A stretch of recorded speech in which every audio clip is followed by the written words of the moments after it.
Hi and welcome to another ProBlogger video post.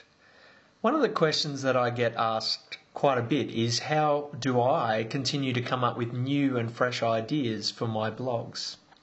On ProBlogger I've written something like 4,200 posts to this point.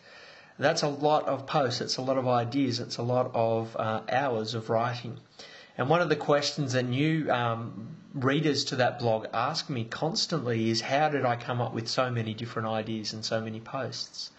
Today I want to show you one technique using a screencast that taps into the questions that a blog's readers ask and the things that they're searching for when they come to a blog to inform you of ideas to write about. And we're going to start this tutorial by looking at some SiteMeter stats.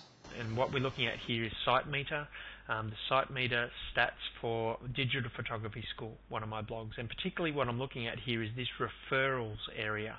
This referrals area gives you information on how people have found your site. And the last 20 people to come to Digital Photography School have come from these pages on the web. And what I'm particularly interested in here is those that have Google in them.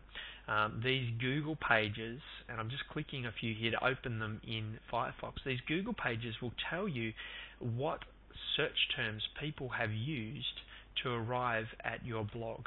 You can see there I've also had a bit of traffic from StumbleUpon, but Google is the #1 source of traffic for that particular blog. So I'm just opening up these 6 or 7 different Google things, and let me just begin to open them up for you so you can see how people found Digital Photography School. What we have here is someone who's gone to google.com and typed in polarizing filter.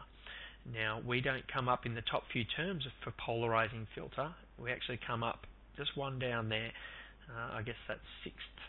So polarizing filter is a term that I've already written on, but it may be another term, I guess a term that I might want to write again about again. So I'll just keep note of that in the back of my mind and continue to go through some of these other tabs. Digital photography focusing. Again, this is a topic I come up 3rd, 4th, and 5th. I get 2 different articles in here, so it's something I've written about before, but it's not something that I've written a specific article on. So again, there's another potential topic for my site. Sports photography. Again, I don't come up in the top terms for this. This is a very popular term. It's very hard to get into, but there it is down there, probably 8th or 9th. Another term that I could write about in the next week or so. Lomo, Photoshop. This is one of the early articles that I wrote, was how to make your digital photos look like lomography photos, but maybe something that I want to address again. Movement and blur. I just flick through these last ones. Basic fundamental photography, come up fairly well for that one, and texture and photography. So texture and photography, there's an article that I haven't written anything on. It must have come up in a search term way down in the rankings. So there's a topic that I could quite easily go away and write something on quite now. I've got my inspiration for a topic. There's another quick tool that I'll show you here. It's called 103Bs.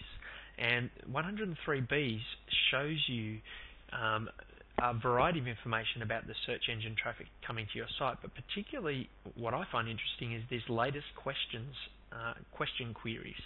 So these are the latest questions that people have asked in Google or Yahoo or MSN to find my blog. And again, these give me some great ideas for topics.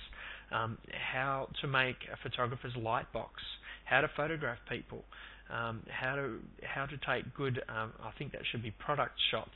There's a topic that I've touched on in another article, so they found it, but I could write a whole tutorial on that. So here is just the latest 10 or so questions that people have asked. Over here I looked at just 7 or 8 different search terms that people have asked, and I've come away with 15 or so different articles that I could write in just the first few moments. So I hope that gives you a few ideas for finding out what people are searching for to find your site, which can then inspire the type of posts that you might want to write.